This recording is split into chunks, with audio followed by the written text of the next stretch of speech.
In this video, I'm going to show you how to use the 2023 recession to your advantage to profit and maybe even get rich. Hi, my name is Jerry Pinkas, and I want to talk to you about something that's been on a lot of people's minds lately. That's the 2023 recession. Now, I've been an investor for the last 36 years, and a lot of people are worried about this downturn, and they see it as a negative thing. But I want to show you 11 strategies that you can make so that you can start making the proper moves, so that you know what to do, what to look for, what to stay away from, how to harness it, and make a recession work for you. Now, if you implement these 11 things, it can make a huge difference to where you're going to be in 2 years. These are all things that I have personally done, so give me a thumbs up. Now, of course, doing something is better than doing nothing, yes or yes? First off, are we really even in a recession? It doesn't matter what they are telling you. It's a matter of what's happening in your life. It's the pain you feel and how it's affecting you. How much was this box of cereal? Guess what? Last year, this box of cereal was $3.29. Today, $4.79. Now, that's a lot more than the 6 or 7% inflation that they're telling us about. But prices on everything keeps on going up. And we need more and more dollars to buy the same exact things as we bought. This is inflation. But now at the very same time, the economy is slowing down. There's a drop in consumer confidence. Drop in wages. Companies are starting to cut costs. They're starting to lay off people. And we're seeing that now. Now, to understand how and where you can make money during a recession, you have to understand there's 3 areas that can give you the greatest return. And I'm going to talk about the 11 strategies on top of those 3 areas that will get you there so you can start making money. Here's the 3 areas. Number 1, stocks. All 3 major indexes are down for the year, between 20 and 30%. But experts are saying we're going to continue to see a bumpy road ahead. So fasten your seatbelts. But if we look at history of dropping markets and we look at the averages, generally, we never actually know when the bottom is. It's only when we bounce back much, much later that everyone takes note and says, hey, look what just happened. Now, I'm going to show you how to take advantage of this opportunity and how to harness it. Number 2, real estate. It's hyper-local. That's what's happening in one area, may not be necessarily happening in another area in the nation.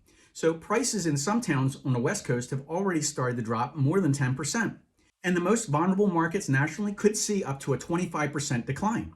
Now, of course, every market's going to be different. Every neighborhood can be different, and some areas are actually going to increase. Yet at the very same time, we have a trend of retiring baby boomers that are moving to the lower cost areas. Lower taxes, warm weather, better lifestyle. This is a huge population shift, and it's happening right now. Now remember, in 2030, all baby boomers are going to be over the age of 65. And I'm going to show you how it's going to affect you and the deals that are coming to market. And number 3, cash. Now, generally everyone has heard cash is king. You may have heard the golden rule, the one with the gold makes the rules. There's only one problem. With inflation, your buying power is going down each day with cash. So remember that Cheerios example that I showed you a little earlier? It's happening with everything. The truth, cash is not trash. You can get a better return on parking your cash if you shop for the rates. Now we're going to talk about that in a second. But the good news, a recession is a market's way of weeding out the weak. Haters are going to hate, and there's always the big hat and no cattle people. But you can see it from their comments here on this channel. The Ponzi scheme in housing is now in full view. Wonder how many income-producing properties they own. This is a terrible time to invest. Everything is falling. Yet the wealthy person sees the opportunities presented before them. When stocks or home prices go down, usually that's when people get scared and they run. But this is your time to shine. You've heard this before, but buy when they're selling and sell when they're buying. The problem is that most people do the exact opposite. So here's how you can profit in a recession. Number 1, cut back on unnecessary expenses. Operate lean so you can take advantage of these opportunities. You want to scale back on your expenses and cut back on unnecessary spending. Number 2, invest back into the market. With that money that you've saved on expenses, use that money that you've cut. Number 3, hold on to cash. Keep a safety net for unexpected expenses, but this step is going to protect you and insulate you from future problems. See, cash on the sidelines is good. Just in case you need it, you can always fall back on it. Now, I've done this, and this tip alone can allow me to jump on good deals and opportunities when they present themselves, just like it will you. Number 4, speaking of savings, Make sure you shop for rates. High yield savings account, if your money is in a basic checking account, for instance, you earn interest which is ridiculously low.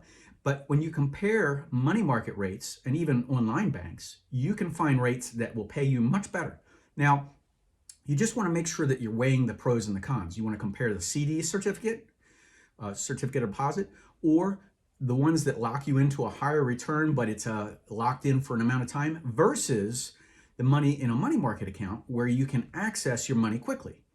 Now, these online banks, some issue credit cards, and there's a reason why these companies can pay you a higher interest rate is because they're charging credit card borrowers a much higher rates. Number 5, keep your day job. Even worse than markets going down is your income going down to zero. So you don't want to put yourself in that position. You want to be in a position where you don't have to sell off your investments just to raise some cash. In a recession, you want to maintain steady income and good credit. Number 6, create a side hustle. Bring in extra income. Now think about this. Consider where you can get additional streams of income. Think about things like vending machines. These are silent salesmen. They collect money. You keep your regular job and you can restock and collect that money out of those machines on your own schedule. Think of things like laundromats, self-storage rentals, even renting out your single car garage, automated car washes. You can rent land for a cell phone tower or a billboard rental on your property. Even small ATM machines, they're for sale.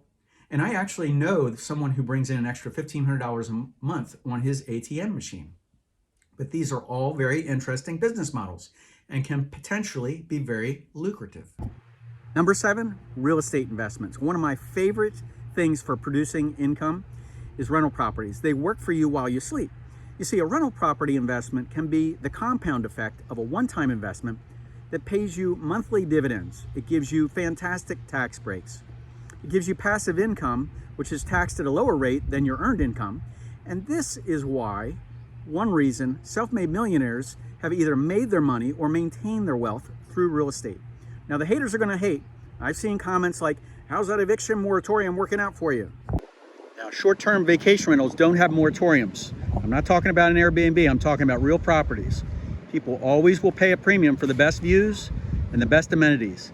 Plus, the money's paid up front before the guests stay, and when they're on vacation, they're all in a good mood and happy. You know, people have commented here on this channel, it's a real estate Ponzi scheme. It's in full view. Yet someone owns that house that they're living in, and they're paying someone else rent money. Now here's a better plan. House hacking. Rent out some extra space inside your house or apartment for extra income. Listen, if you own a house, instead of moving out and looking for an apartment to rent, here's where you could be doing this. First, you're going to start by working on your credit, if you haven't done that already, and saving your money for a down payment. Then by the time you're ready to move out, you're going to talk to a mortgage lender and ask them how you can qualify for an FHA 3.5% down loan for your primary residence. Once you qualify for that loan, you're going to buy a small place, a simple 3-bedroom, 2-bath home as your primary residence. And the fact is, you can live in 1 bedroom, rent out the other 2 bedrooms, and with tenants that are paying your mortgage. This gives you multiple streams of income coming to you. So once you live there for a year, you can move out, you can have another tenant move in and start paying you for the house. Once you live there, it's called house hacking. This is how you secure your first investment property, by building an asset for yourself, not for someone else. Just a much better plan than buying an apartment or renting an apartment, paying the rent, and paying it to someone else. Let the money start flowing to you. Number 9, stocks and dollar cost averaging. Dollar cost averaging is a practice of investing a set dollar amount every single month on a regular basis, whether the stock is up or down. It's a good way to develop a disciplined investment habit. It's more efficient and can lower your stress level. Oh, hey, and by the way, this is a proven way that is one of the most profitable stock investing strategies. Number 10, diversify. Consider which industries are recession-proof. Then invest in those stocks of those recession-proof companies, or better yet, pick a no-load, low-expense mutual fund where you can buy shares without paying additional charges and commissions. Investing on the way down is much more profitable than pulling out of the market and waiting. As a matter of fact, the S&P 500 has fallen an average of 29% in each recession, yet 2 years later, it increased an average of 58%. So if you use dollar cost averaging method in a mutual fund, you can minimize your risk and diversify your investments across different asset classes. Number 11, alternative investments. Some people buy classic cars or art or wine. Even classic pinball machines. Now, I bought this pinball machine right here for $1,100 and was just offered $4,000. Talk about inflation. Now, always keep an eye out for items that are a good deal and have potential to go up in value. Now, you can use the 2023 recession to your advantage, to profit, and to maybe even get rich. We're all one big family here. And if you're spending your valuable time here on this channel, I just want to say thank you. I want you to have those same feelings of happiness and self-reliance. So if you need help finding the perfect real estate investment or buying a retirement home in South Carolina, go to my bio. Let's set up some time to chat. This is what my real estate team and I do every day, and we're here to help. I want you to see firsthand how to build wealth in a recession. So I thank you for watching, and I'll see you in the next video.